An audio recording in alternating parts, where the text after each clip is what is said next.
Yon. Now, Mr. Chair, I would like to direct my questions, Mr. Chair, to Rodrigo Duterte. Mr. Chair, noong October 28, sinabi ni dating Pangulong Duterte, under oath, sa harap ng Senado, and I quote, I and I alone take full legal responsibility sa lahat na nagawa ng mga pulis. Pursuant to my order, ako ang managot. At ako ang makulong, wag yung pulis na sumunod sa order ko. Ang tanong natin, Mr. Chair, the families of innocent extrajudicial killing victims are present. Yun po yung pinagsalita nyo kanina. So can the former president look them in the eyes and say once more that he takes full legal responsibility for the deaths of their loved ones, Mr. Chair?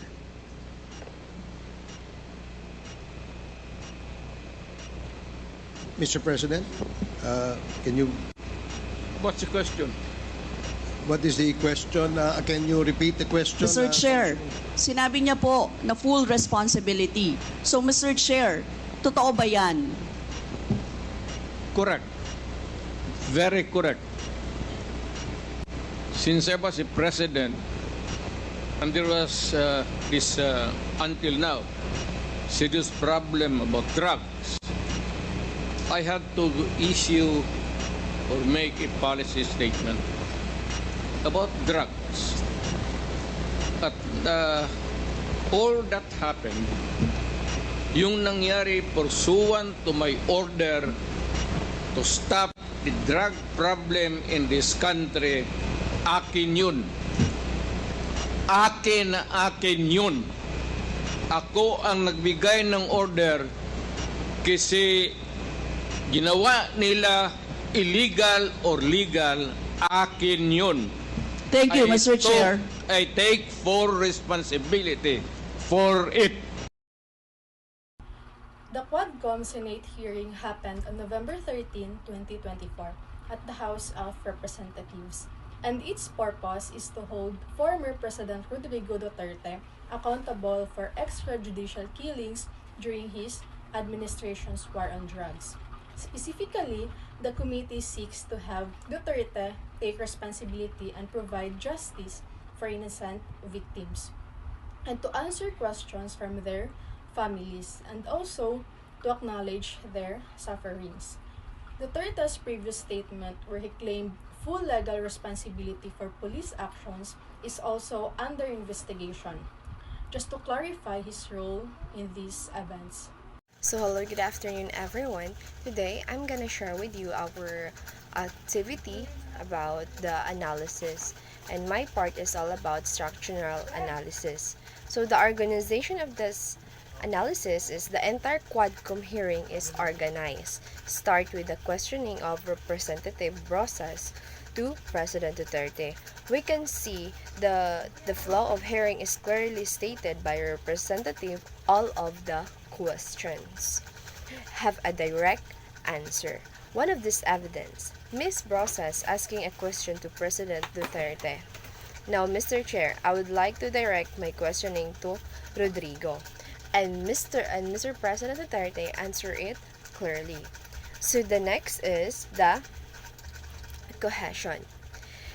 And the cohesion of this analysis, the constant use of cohesive devices for several times in Quadcom hearing is such as pronouns, particularly personal pronouns, like the first person, which is I and he. Just like said by the President Duterte using the words I. Since I was president and there has been a serious problem with drugs until now. And another line said by the President Duterte using the word I take all responsibility for it. We can see that there's a reception happen using the word we can see that there is happening repetition use the word I. So but beside of pronouns, there are some representative using the coordinating conjunction using the word and. So here are the evidences using the and. Based on this, we can see the word I are used both times. However, you use also coordinating like the N. So with this evidence, Mr. Chair, totoo ba yan? And the use of and I alone take full legal responsibility for all that, for all that have police have done. So the last part is the coherence. So the coherence of this analysis, the Quadcom hearing make a logical sense by the question of Representative Rosas to the President Duterte had a clear statement with this evidence. Mr. Chair, he said he takes full responsibility. So Mr. Chair, is this true? So, we can see that all that happened, what occurred was pursuant to my order to stop the drug problem in this country. So, we can see that the entire Quadcom hearing has a making a logical sense. There's a sense between this hearing. So, that's all everyone. Thank you. So for number 3, we have linguistic features. So in linguistic features, they use lexical choices. So their lexical choices is, we have number 1, possessive language. So when he says akin, it signifies rather strong ownership and accountability. And also colloquial language. We have number 2, colloquial language. Because it is informal phrases like what's the question? It increases relatability. And number 3, we have emphasizing responsibility. Terms like responsibility and order underscore his governance role and issue acknowledgement. And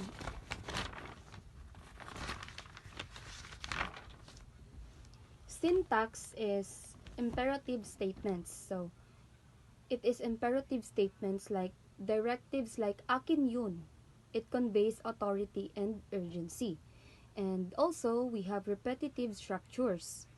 Repetition in akin yun emphasizes ownership. And also, in syntax, we have simple sentence structure. So, short, direct sentences create an assertive tone. Like, I had to use a policy statement about drugs. In tone and style, we have confrontational. The video's tone is confrontational, reflecting the heated exchange between Duterte and Brosas. And also, we have serious. The video style is serious and formal, reflecting the context of a congressional hearing.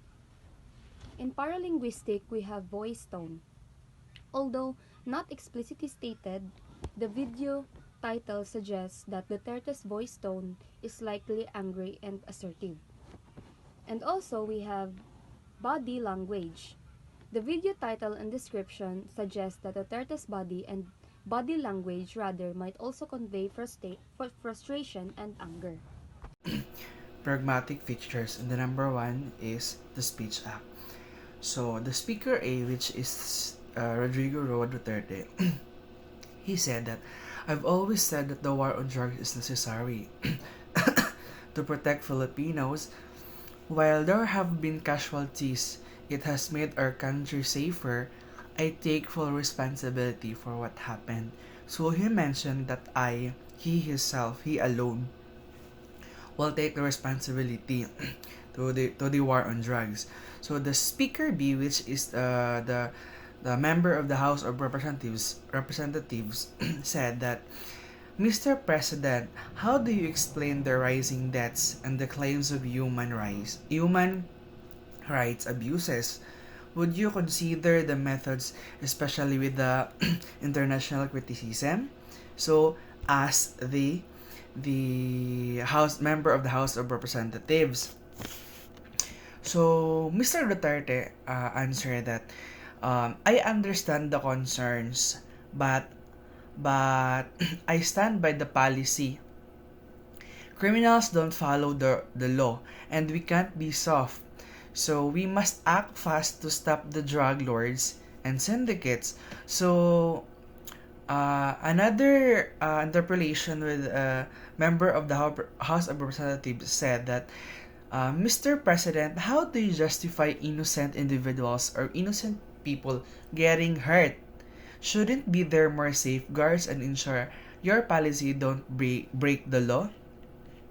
And Mr. Duterte also answered that any loss of innocent lives is tragic, but his goal or the goal is to protect the majority of enforcement is trained. But criminals are responsible for these confrontations. So, in hearing, Duterte defends his war on drugs, um, explaining it's necessary, while House Representative question its human rights cause its effectiveness. So, he respond by justifying his actions, downplaying concerns about casualties and international criticism, and emphasizing the safety of Filipinos. This exchange showed the president defending his authority to the legislator, told him accountable. President Duterte uses the Speech Act of justification when he defends his war on drugs. He tries to make his actions seem reasonable by focusing on the safety of the majority, even though it costs some innocent lives. For instance, when asked about the rising deaths, he responds by saying any loss of innocent lives is tragic, but the goal is to protect the majority. So this statement aims to defend his controversial decision. It's a way of showing he understands the concern, but insights the benefits of outweigh risk. So, and that would be all. Thank you.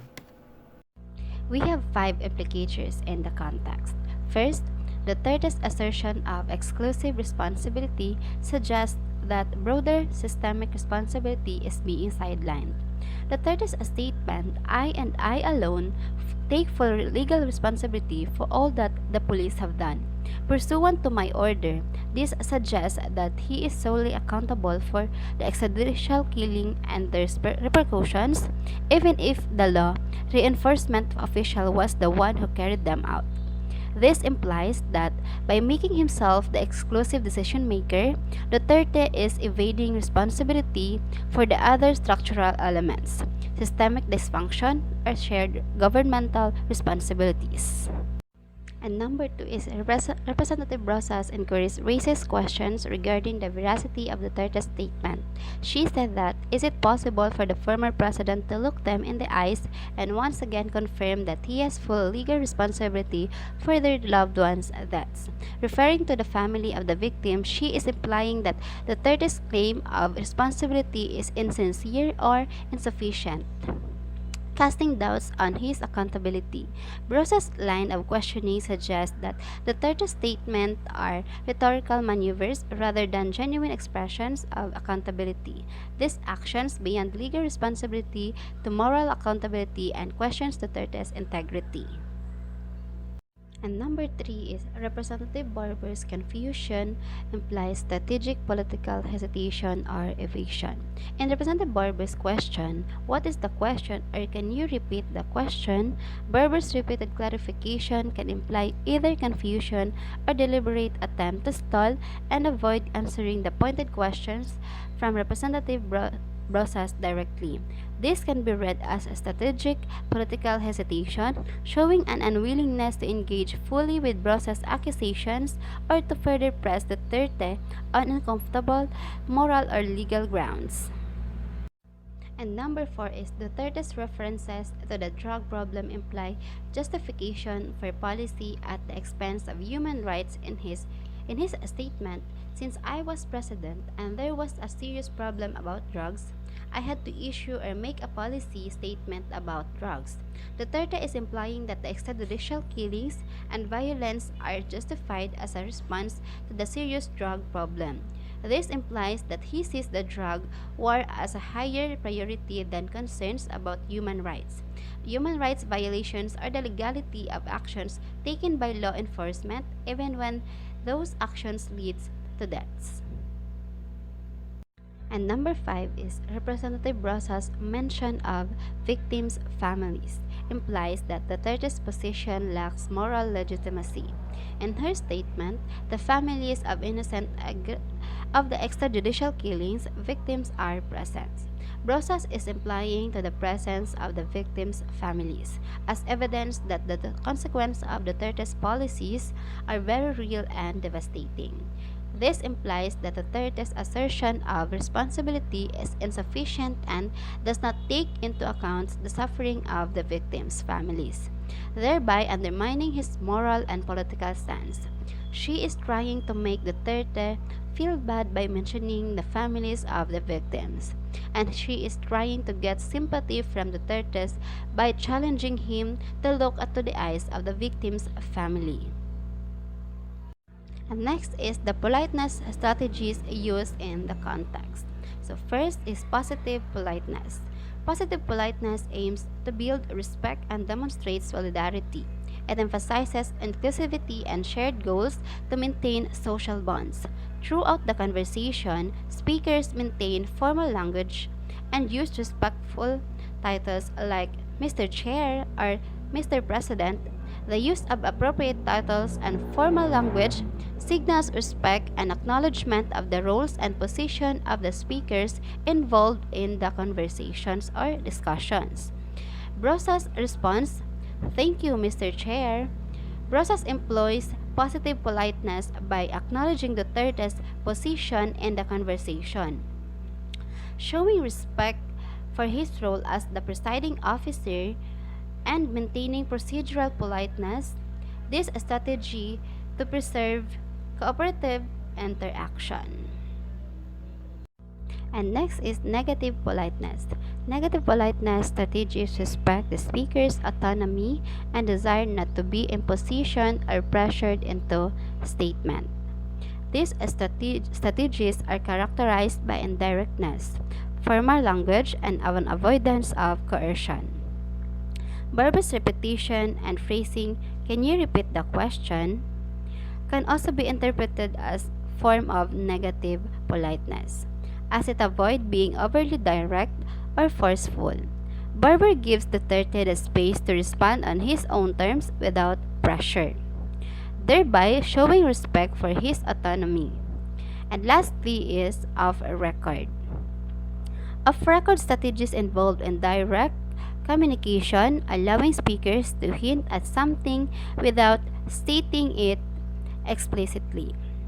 This provides the option for the listener to interpret the meaning themselves. Ambiguity in statements about policy and legality. When Duterte mentioned that they made illegal or legal, that and discusses his role in drug policy without fully specifying moral or legal justification, he engaged in off-record strategies. Good day everyone, I am Jade L. Adorable and I am going to present to you the ideologies and dominant or resistance analysis of our group activity. First, let's talk about the ideologies present in the transcription. So in this transcription, several ideologies are evident, particularly relating to authority, justice, and responsibility. Now let's talk about those things that I've mentioned. First, we have the authority. Former President Duterte asserts his authority repeatedly regarding his roles in issuing orders during his presidency. He states, quote, "I was the one who gave the order," quote, positioning himself as the ultimate authority behind actions taken by the police.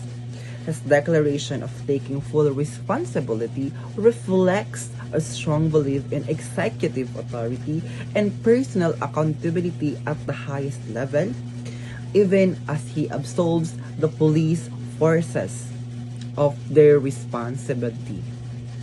Second, let's talk about the justice. Representative Brosas emphasizes justice, particularly for the victims of extrajudicial killings during Duterte's administration. By referencing the presence of victims' families, she underscored the idea that those responsible for this death, whether directly or through orders, should be held accountable. She challenged Duterte's statement by asking whether he truly stands by his claim of full responsibility, questioning whether justice has been served for those victims. Lastly, we have the morality. Brosas introduced a normal, or moral rather, argument by questioning Duterte's ability to look in the family's victims through their eyes, to have eye contact with them, and reaffirm his responsibility for their loved one's death. This rhetorical question highlights the moral tension between a leader taking responsibility for the actions of the police under his command and suffering of innocent civilians under his leadership.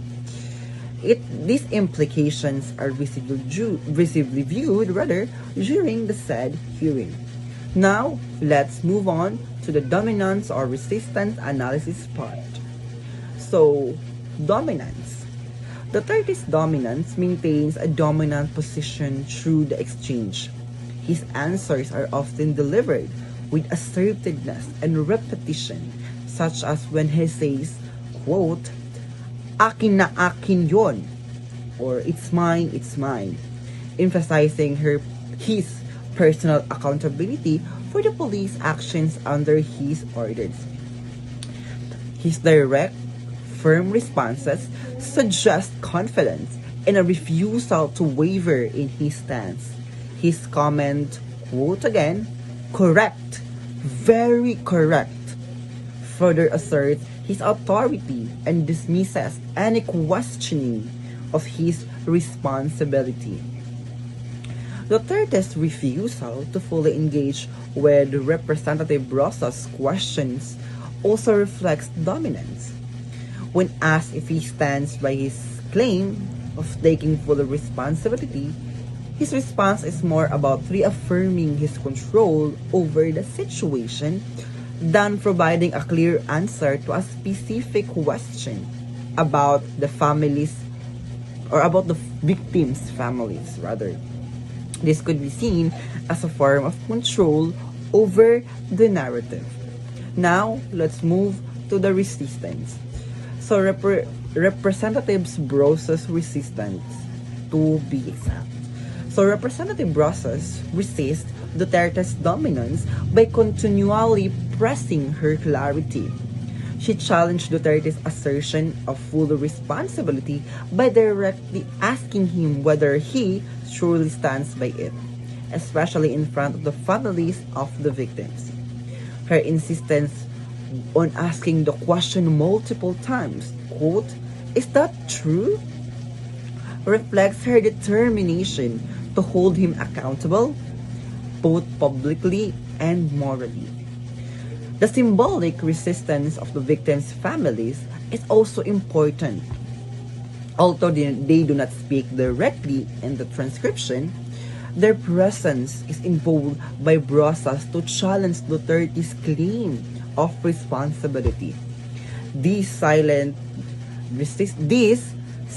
resistance speaks volumes, amplifying their demands for justice and accountability cannot be brushed aside by Duterte's broad and abstract statements. That's all for my part, and for the continuation of this transcription analysis, I am going to give the virtual floor to the next reporter. Thank you everyone for listening. Good morning, everyone. So, I am Charity Ivoni Espina. So, my part is number 6, intersexuality. First, references to the other discourses. Human rights and social justice discourse. Rep. Brosas mentions that presence of families of extrajudicial killing victims, addressing the issue of human rights and justice for victims. This is consistent with a global storyline such as UN probes into alleged human rights violation during Duterte's war on drugs. Next is cultural or historical context. The rhetoric of "I take full responsibility" connects to the cultural narratives of leadership and accountability. Though Duterte's declaration has been critiqued as performative rather than substantive. This interplay reflects historical references to political figures asserting responsibility without direct consequences. That's all. Thank you.